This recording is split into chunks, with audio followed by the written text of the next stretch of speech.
In an S-rank dungeon, after taking the magic staff, our protagonist accidentally awakens a legion of undead, and an SS-rank Lich King. The hero shouts, "Light Cohen, pass me the staff. With it, I can defeat the Lich." So, the protagonist throws it to him. The hero catches it, and his panic shifts to relief. Even the protagonist's childhood crush, Saya, starts blushing. But when Light Cohen urges them to hurry, they both give him disgusted looks. Laughing maniacally, the hero boasts, "You were deceived so easily, Light Cohen." Even Saya coldly adds, "What a fool." Turns out, they plan to abandon him, leaving him behind to face the undead horde alone. But he refuses to give up, casting holy light to fend off the skeletons. The hero party, their faces twisted with wicked glee, waves goodbye as he desperately yells, "Wait." After a long, exhausting struggle, sweating and barely holding off the undead, he realizes the truth. Hero Agunal, his crush Saya, and even Father Cuts had planned to betray him from the start. Battered and low on HP, he swears vengeance against these three traitors. Just as all seems lost, the system flashes an alert. Light magic level error. Once again, it's him versus an army of SS rank undead. In his final moments, the system announces, "Upper limit for light attribute, unlocked." Shocked, he watches as his light magic evolves, transforming into something greater, plasma attribute. A glimmer of hope ignites within him. And with that, our story begins. In this world, there are two types of people: those who fight using weapons like swords, bows, and spears, the warrior types, and those who wield magic and produce fire or water or sometimes even heal wounds, the mage types. There's also a category called attributes, but it's all according to the will of the gods. 7 years ago, on the day of the attribute test, Saya got the fire attribute. Standing in front of a cathedral, Light says that fire is strong. Saya comments that she thought the wind would be cooler, though, but says thanks for the light. She then asks what the light attribute is and if it's like hers. Light admits that he doesn't really know it himself. Pointing at Light, Saya says that Light has super high magic power and is super powerful. Saya adds that Light is the star of the orphanage, saying that they should go on adventures together. The priest asks the kids who finished their test to go home. Looking back, Saya says that she'll go ahead and wishes Light good luck. He waves her hand looking at her as well. Nationwide attribute test, where kids who turn 10 will undergo a test where priests convey the will of the gods through it. The mage types fall into the four main attributes: fire, earth, water, and wind, and sometimes rare attributes. Saya stands surrounded by flames and says that she can't wait to see what attribute she'll get. Light calls out to Saya and says that they should go on together. The priest announces to come in next. Gesturing toward Light, the priest in a white robe says to come closer. Holding a glowing orb, the priest in a white robe announces that Light's attribute is light. Light reacts with a confused huh and asks what light is. Light asks if they are sure, as this is really the attribute given to them by the gods. Confirming it, the priest tells him that gods don't make mistakes. Light exclaims that it isn't a strong attribute. The priest in a white robe stares at him, questioning him if he is dissatisfied with the attribute given to him by gods. Crying, Light says that he wants to be an adventurer. Explaining the situation, the priest in a white robe says that light magic has no attack power and it would be hard to become an adventurer. Even so, they are a special light attribute user, 1 in 1,000. The priest in a white robe tells Light to accept their fate. Looking distressed, Light feels dissatisfied with his attribute. The priest calls for the next person to come in. Light asks what the point of their high magical power is. He admits that he wasn't asking for too much and that any of the 4 major attributes would have been fine. Saya encourages Light to go on adventures together. Light calls out to Saya, and now 7 years later, events unfold. A woman with brown hair says that Light is back and welcomes him. Waving to the woman with brown hair, Light says that he is back. Melisa responds that she heard Light completed a quest with the guild. Light confirms that it was a goblin extermination in the cave, and adds that it was the usual task, with Light as the torch holder. Melisa tells him that the party leader was really impressed, and he said that he was thoughtful and it's easier for them to fight with him holding the torch. Light feels happy hearing it. Then he asks if there are any recruitment offers coming up, but there are none. After being diagnosed with the light attribute, Light became the go-to person for odd jobs at the orphanage. Light asks Melisa for lunch as he thinks that carrying luggage and cooking aren't a bother now. Reflecting on their situation, Light thinks that with his high magical power, he can use a skill called magic transfer, but people call him a magic tank, which is pretty useful. Reflecting on the past, he notes that ever since the attribute inspection day, everyone at the orphanage, even Saya, became distant. Light wonders what everyone is doing now. He asks if there's a need for an adventurer like them. Light's parties are always temporary and low-paying, but there are also quests they can do alone, like gathering moonlight grass, saying that he is happy enough with this. Sitting at a table, Light eats a meal. A voice from outside the window says that's Light. Beginning a new quest, Light is on a mission for moonlight grass gathering. Light says that they should get started casting a spell. He says that they are bright and ready for it. Moonlight grass is a medicinal herb traded at high prices at the guild, and it can only be found at night. Light exclaims that he found it. Considering the effort and lighting costs, it's not worth much for regular adventurers. Light reflects that with light magic, it's an easy grab and zero expenses too. He concludes that it's like this quest was made just for him. Gathering moonlight grass, Light says that he should be done, adding that it's a big haul. Light exclaims that his level increased, and the new magic is with attack power 0. He observes that the magic cap on magic level is 10, and notes that the new magic is at level 9. Light wonders people call light magic useless attribute and to level up is something only he has done in this world. He held on a sliver of hope thinking that maybe a high level spell might have some attack power if he raised his magic level. Light reflects that if he raises his magic level, his magic power also increases. Light concludes that even though he is at the bottom, he is still managing to be an adventurer. Recalling a past moment, the priest in a white robe tells Light to accept their fate. Light declares that he will screw that and forge his own path as an adventurer. Walking through the town, Light greets Melisa-san and says good morning. Melisa exclaims that Light is back, and adds that there's big news. Light reacts with a surprised ha, and asks what it is. Getting closer, Melisa explains that it's a special request, revealing that it's from the A-rank party, Zul Silverwill. Shouting in surprise, Light exclaims what? He asks if a request from an A-rank party will really come for them. Melisa responds that yes. Explaining the rarity, she says that A-rank parties are incredibly rare, and only a handful of elite make it to A-rank. Wondering aloud, Light questions if Silverwill really wants him. He admits that he is only a D rank, just recently promoted. Melisa clarifies that Silverwill sent the request after noticing Light's recent promotion. Realizing the intent, she adds that they are looking for someone with high magic power, and concludes that Silverwill can use him as a mana tank after all. Silverwill supposedly has a Grand Mage as one of its members, so they will need someone with high magic power like Light can offer. Melisa says that Light is the only one bringing recognition. Reflecting on his abilities, Light admits that he has some confidence in his magic and high magic power, and asks if they really think so. She confirms that yes, they do. He wonders if he can really keep up with an A-rank party. Melisa explains that he has one of the highest survival rates and quest completion rates, and the request is based on the reputation. Light acknowledges that it's an A-rank request, and notes that it'll definitely involve high-level dungeons. Light adds that he is not a beginner anymore in jumping at an offer without knowing it is too dangerous. A lady begins to enter the scene. Light tells Melisa that he is canceling this request. He trunks around hearing someone questioning his canceling. The lady exclaims that they should go together, and hugs him. Light questions about her identity. She looks at him feeling like he is not able to recognize her, and asks if he forgot about her and he is so terrible. Light is confused with the lady's remarks, and he tells Melisa that it's not like what she thinks. Speaking to her, Light says hey and asks who she is. Saya giggles and says that Light hasn't changed at all. Laughing, Saya says that it's her. He begins to recall some memories from the past, and exclaims Saya's name, and she says that he's correct. The last time they saw each other was during the attribute assessment. After that they grew distant and Saya left the orphanage after that, and it's been 5 years since then. Saya expresses that they can finally meet again. Light, responding softly, Light says that it's been a while but asks why she is here. Someone explains that they are the clients. They look toward the man. Greeting Light, a blonde character says that it's nice to meet him. The blonde character introduces himself as the leader of Silverwill, and his name is Agunal, and gives a gentle smile. Light reacts with a surprised ha. Agunal holds a critical position and title above the highest ranking archmage. He holds the highest ranking title among the sages, the great sage Agunal. Shouting in awe, Light calls out to Sir Agunal. Agunal laughs and says that just Agunal is fine since it's not a big deal. Light panics and says no way. Recalling the past, Light says that he was inspired by someone with the failure attribute. Agunal was originally the super rare null attribute. The null attribute can use fire, earth, wind, and water magic freely as a trade-off, but the increase in magic level is incredibly slow. Even if the level rises, the amount of magic power gained is very little. Even with the efforts of a lifetime, they cannot compare to a regular magician. Explaining further, someone with the null attribute like Agunal, it's considered a failure attribute, but Agunal didn't give up. He entered the magic tower using their financial power as support, and through research upon research, Agunal developed a method to instantly recover magic power. Agunal was able to max out the null attribute. He is said to be the world's one and only all attribute user. Reflecting on Agunal's journey, when Light was on the verge of breaking, Agunal's spirit and amazing story met, and hearing Agunal's story was what helped him. Light realizes that it's someone like that in front of him. Feeling embarrassed, Light says that he can't call Agunal that. Agunal suggests that to at least stop with the Sama. Questioning the situation, he asks if he will accept the request. Light asks what he means. Saya exclaims that it's about recruitment. Adding more, he asks to wait a minute before questioning if Saya is also in that party. Confirming, Saya states that it's an A-rank party. Saya shows an A-rank recognition badge from the valley. Shocking Light. Expressing gratitude, Saya says that it's thanks to Agunal. Agunal clarifies that it's thanks to Saya's strength. They begins to act like a couple, while Light just keeps watching them with a sad look on his face. He exclaims Saya has grown and already moved into a different world than him. Recalling the past, he says that he can't help it. He admits that he wanted to be by Saya's side, but that what shattered love is like. The priest comes up to him and tells him that he just witnessed the shattered love, and tells how pitiful.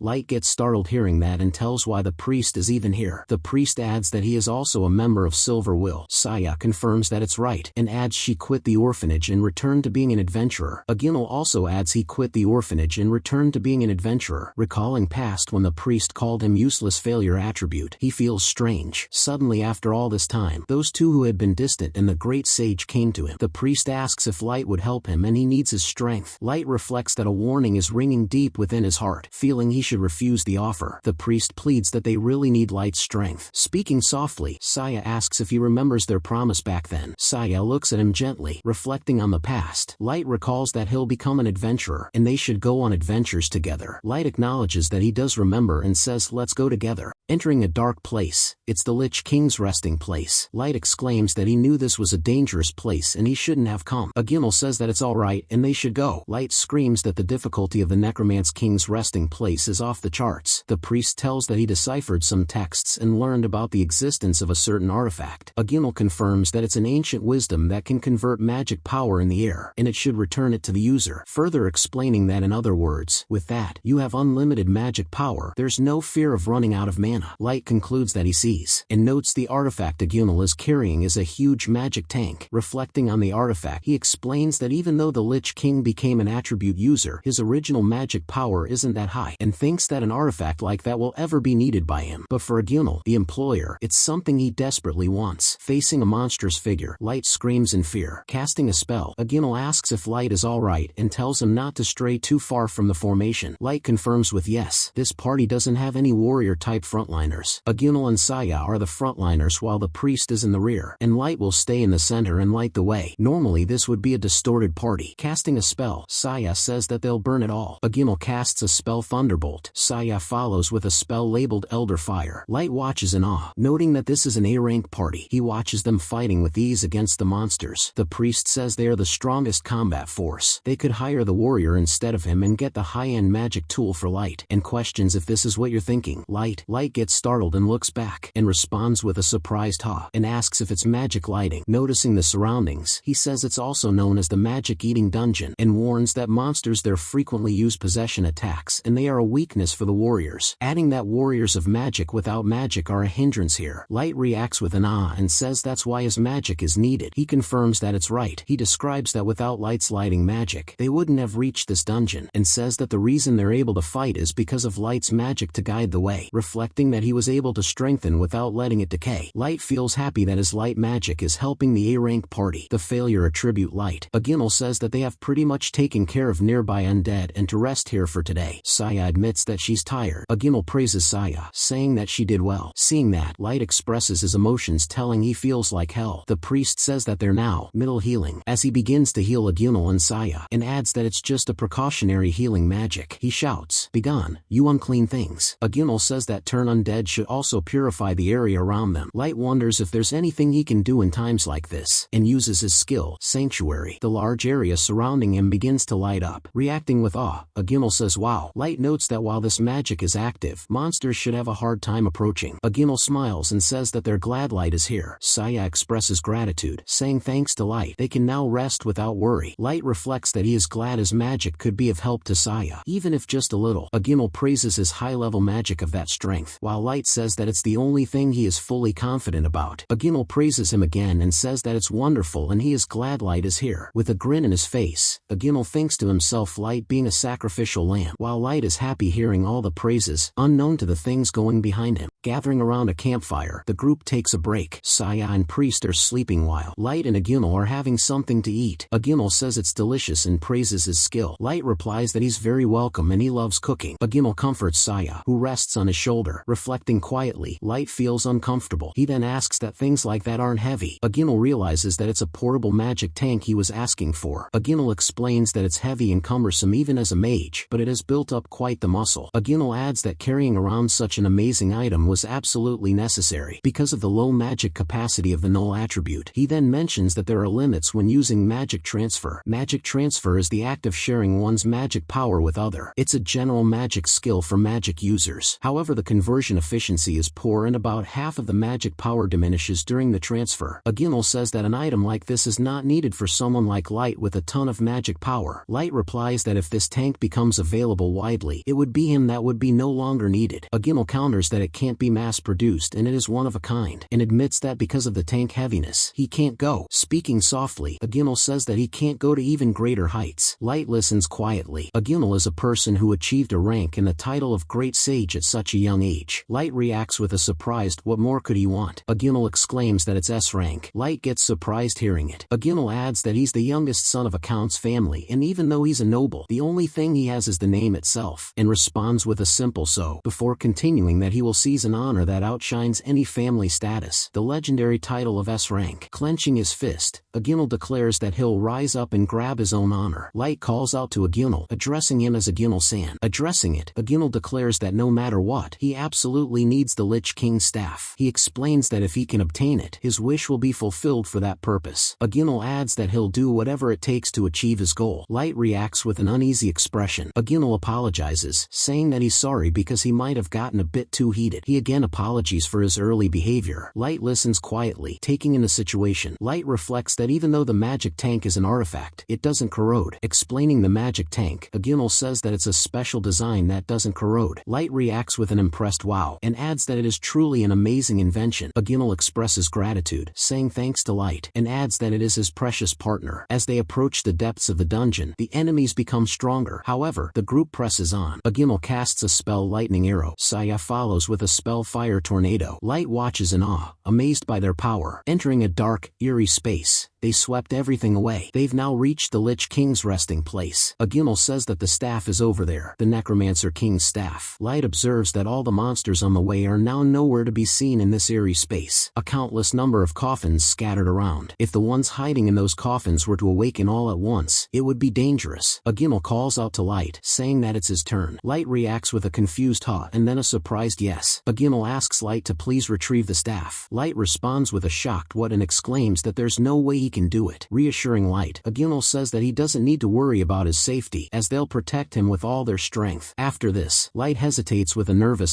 and then agrees with an okay, and he'll come to know everything. Reflecting on the situation, Light says that he had sensed that something was wrong. A menacing figure, the Lich King, emerges with a dark, skeletal form while he is holding a glowing staff. Aginal shouts that they can't defeat it, asking to bring the staff here and then he will be able to defeat it. Hearing that, Light throws the staff towards him. Aginal lets out a menacing "AAAA" and tells that he hadn't thought that he would be so easily deceived. Responding that he's served well, the priest declares that Light, the one with the wrong attribute, light magic. Reflecting on his actions, Light admits that he pretended not to notice. He says that he's happy to be treated as someone with the useless attribute was needed, and wanted to adventure with the person he admired. He wanted to prove that those who once looked down on him were wrong. Remembering a young Saya saying that they should go on adventures together. Recalling that Saya told Light that it was her dream to become an adventurer together with him. With a menacing face, Saya says it's as she told Aginal, and adds that for her, it's a piece of cake to trick Light. Light reacts with a shock and calls Saya. Facing the Lich King, Light exclaims if he's going to die in a place like this, he feels like a disposable tool. Overwhelmed by the situation, Light casts a spell labeled Holy Light, unleashing a powerful burst of light. The light engulfs the Lich King and the surrounding area, illuminating the darkness. Light declares that he'll survive, no matter what, and that he's different from the rest of them and get out of here. Casting another spell, Light shouts Holy Light as a radiant burst of light erupts. He continuously uses the spell again and again. He declares that he must escape before his magic runs out. Light warns that if he can't maintain the magic, magic. He'll be devoured by the bone in an instant. He unleashes another holy light spell, the light intensifying as it pushes back the darkness. Reaching the exit of the sleeping chambers, Light reflects that he has to somehow make it there. He resolves to climb that hill, determined to overcome the challenge, urging himself to increase distance from the Lich and to move quickly. Feeling the strain of the battle, Light lets out a pained huzz. Blood drips from his wounds. He exclaims that this is magic deficiency, realizing that he can't use magic anymore. Light groans with an ugh, struggling to keep going. He admits that he's not yet done, showing his determination. Climbing up all the way, he notices something as he collapses near the magic tank. While the battle takes its toll, he questions if it's the magic tank, remembering Agunal's holding it before, and realizes that this is Agunal's magic tank. He sees that since he obtained the Lich King's staff, Agunal threw it away. Light pleads with an ugh, while the undead are chasing him, asking them to let there still be magic left. He hopes, and wonders how to use it. Noticing a switch on the tank, Light begs with a desperate please, hoping the tank still has power. Activating the tank, Light feels magic filling his entire body as blue energy surges around him. Feeling the surge of power, Light exclaims that this is incredible. He reflects that this feeling is different, pausing with a hesitant. Light questions why. Feeling the intensity of the magic. Sitting in the aftermath, surrounded by the dungeon's eerie glow, he contemplates his experience. Light wonders if it feels the same as magic transfer. Still processing the sensation. Reflecting on the sensation, he adds that this is different. Undead, unleashing a powerful Ra as they channel the energy. Light casts another holy light spell, the radiant energy bursting forth to hold off against the undead. He curses with a damn it, gripping the magic tank tightly. Sitting near the tank, Light resolves that he has to live and get out of there. The Lich King, still looming, lets out a menacing presence as the battle continues. Surrounded by the Lich King's energy, Light reacts with surprise as the magic surges. He lets out a pain gauze. The power overwhelms him. The Lich King emits a menacing aura, its skeletal form glowing with dark energy. Light, clutching the magic tank, lets out a strained voice. The Lich King taunts that if Light can't defeat the boss, he'll be gone. He has to defeat the boss to leave the dungeon. Light realizes that this is the dungeon exit, and there has to be a way to exit the dungeon after clearing it. Light reflects that he needs to somehow immobilize the Lich for a short time. Reflecting on his situation, Light realizes that if he can make it, he'll be okay. The Lich King lets out a menacing aura, its dark energy swirling. A magical circle glows above, emitting a powerful aura. Light, clutching the magic tank, lets out a strained ugh as the energy intensifies. He exclaims that it's the magic tank, realizing its potential. Realizing his current magic is at full capacity, Light notes that as long as he can get his magic back, he can make it work. He casts a holy light spell, the light bursting forth. Light explains that it's a low-level spell, so he can cast it as many times as he wants. The Lich King lets out an aura, its dark energy swirling as it prepares to strike. Light, realizing the danger, notes if he can hold them off while running to exit, he can make it. The Lich King's skeletal hand reaches out, glowing with dark magic. Light, surrounded by the Lich King's energy, channels his power. The Lich King's presence is growing more threatening. A burst of energy erupts as Light and the Lich King clash, and it hits Light while Lich King lets out his menacing presence again. Lich King watches Light, but Light leaps up in the air, exclaiming that this is a light magic mirage. Calling the real target is here, Lich. He declares that the bottom tier is going to break through this dungeon. As he strategizes that he'll use a direct assault, a one-man ambush strategy, he shouts to take the close-range attack. Light casts a powerful holy light spell, the radiant energy surging toward the Lich King. The Lich King and its dark energy clashing with the light. While light magic has zero attack power, its speed is ultra-fast, but it can't defeat them. Light keeps hitting with holy light spells. Light casts multiple holy light